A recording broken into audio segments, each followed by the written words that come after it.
Professor RC. Joshi ji इस संस्थान के चांसलर, शर्मा जी संस्थान के वाइस चांसलर, माननीय रजिस्ट्रार साहब, सारे deans, HODs, faculty members, staff members और मेरे प्यारे स्टूडेंट्स, मैं आप सभी को गणतंत्र दिवस 72वें गणतंत्र दिवस की बहुत बहुत शुभकामनाएं देता हूं।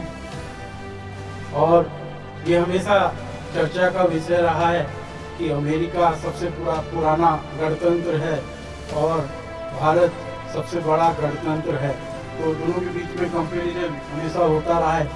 लेकिन आज मैं आपको बड़े दावे के साथ बता सकता हूं कि हम सबसे महान गणतंत्र हैं, क्योंकि आपने अमेरिका में अभी सत्ता परिवर्तन के दौरान कितनी हिंसा हुई वो सब कुछ आपने देखा, और आप सभी को इसमें गर्व होना चाहिए कि हम सबसे महान, सबसे बड़े और सबसे महान गणतंत्र हैं।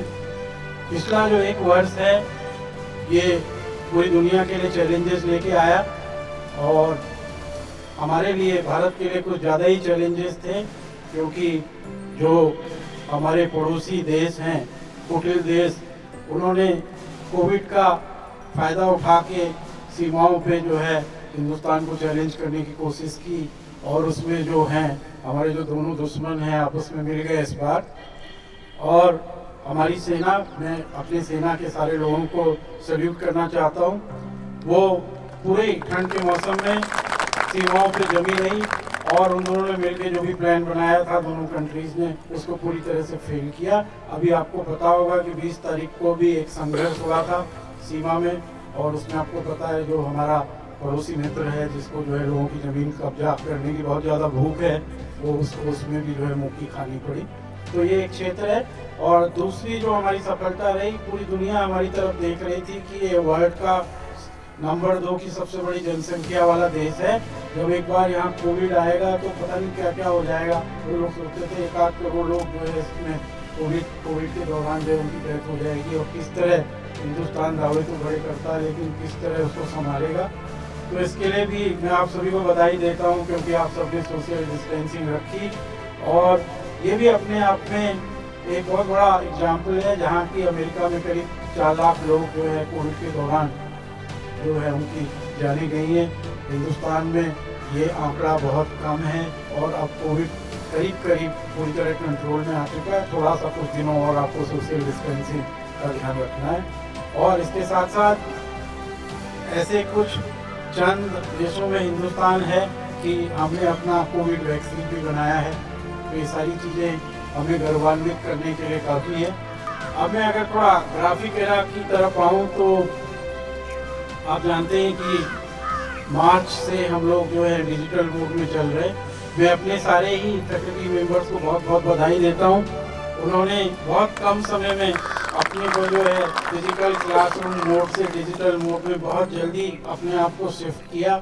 और आपको पता होना चाहिए कि हमारे यहाँ उत्तराखंड में जो सबसे ज़्यादा स्टूडेंट्स की संख्या है, पिछले साल करीब 18,000 थी, अब 20,000 के करीब हो गई है हमारे सारे संस्थानों में। और उनका बहुत ही स्मूथली एग्जामिनेशन हुए, हम लोगों के आपस में डिस्कशन हुए। टॉप मैनेजमेंट ने डिसाइड किया कि हमारा जो भी एकेडमिक कैलेंडर कोविड से पहले डिसाइड था, हम उसे पूरी तरह फॉलो करेंगे। हमने फॉलो किया, टाइम पे रिजल्ट्स निकाले और अब आगे बढ़ रहे हैं।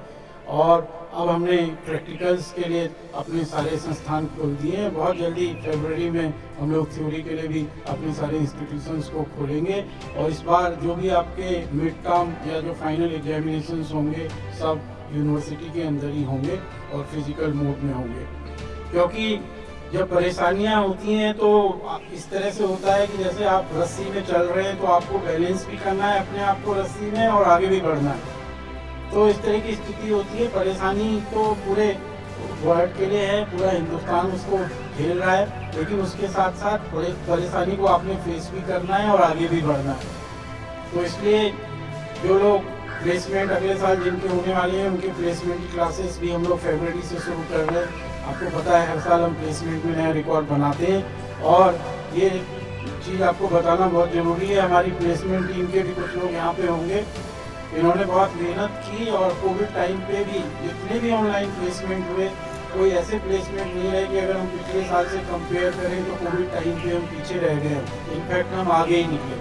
तो मैं अपने प्लेसमेंट की तैयारी करने वाली टीम को भी इसके लिए बहुत बहुत बधाई देता हूँ और अगले साल के लिए हम फरवरी से यहाँ लोगों को बुला के फिजिकल मोड में भी प्लेसमेंट की तैयारियाँ करेंगे। और यहाँ आपको मैं कुछ और चीज़ें कोविड टाइम की बताना चाहूँगा। कोविड टाइम में हम लोगों ने बहुत से एग्जाम्पल सेट किए। हमने सबसे पहले अपनी फैसिलिटी जो है स्टेट गवर्नमेंट को कोविड सेंटर को आइसोलेशन सेंटर बनाने के लिए दी। ये शायद आपने पढ़ा होगा न्यूज़पेपर्स में।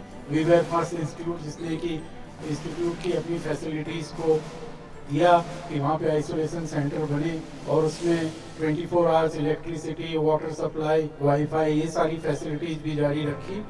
उसके बाद एक टाइम ऐसा आया कि जितने भी हमारे एलुमनाइज कहीं भी इंडिया में या फॉरेन में जहाँ भी काम करते हैं उनको वापस घर आना पड़ा और स्टेट गवर्नमेंट के उस समय रूल्स थे कि जो भी आएगा उसे 7 दिन तक होटल में क्वारंटीन रहना पड़ेगा।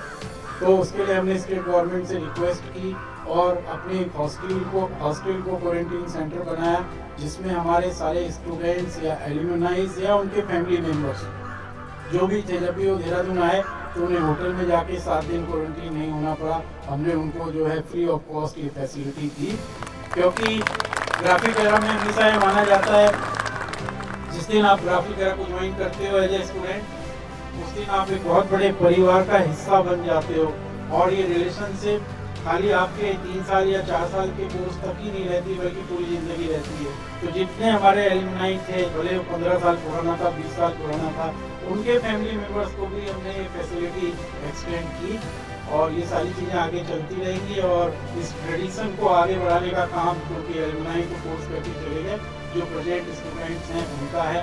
अभी हाल ही में हमने ब्लड डोनेशन कैंप भी किया क्योंकि आजकल ब्लड की बहुत ज़रूरत है। आगे जाके क्योंकि हम लोग बड़े बड़े ब्लड डोनेशन कैंप करते हैं तो आगे जाके और करेंगे। उसके साथ साथ हमने जो है रिकॉर्ड फूड ग्रेन्स भी हमने कोविड के टाइम पे जो है भी गवर्नमेंट के थ्रू डिस्ट्रीब्यूट किए, जिसमें टर्न्स में है बहुत ज़्यादा किया। उसके बाद उससे पहले हमारे लोगों ने मास्क बनाए। तो जिस भी तरह से कंट्रीब्यूट कर सकता था ग्राफिक एरा के स्टूडेंट्स ने, स्टाफ मेंबर्स ने पूरी तरह कंट्रीब्यूट किया। और जो लर्निंग होती है, आप यहाँ पे खाली एक डिग्री प्रोग्राम या करने के लिए नहीं आते हैं, लाइफ की लर्निंग सीखने के लिए भी आते हैं कि कभी डिफ़िकल्ट सर्कमस्टांसेस आएंगी तो उस समय आपका क्या दायित्व बनता है, आपका क्या रोल बनता है, उसको आप कैसे करेंगे। हमने हमेशा माना है कि विश्वविद्यालय का कार्य खाली आपको डिग्रीज करवा के जॉब देने तक ही नहीं है, जबकि आपका होलिस्टिक डेवलपमेंट है कि आगे जाके आप किस तरह सोसाइटी को सर्व कर सकते हैं और अपना महत्वपूर्ण भूमिका निर्वाह कर सकते हैं। मैं आप सभी लोगों को एक दफ़े पुनः 72वें गणतंत्र दिवस की बहुत बहुत शुभकामनाएं देता हूं। जय हिंद।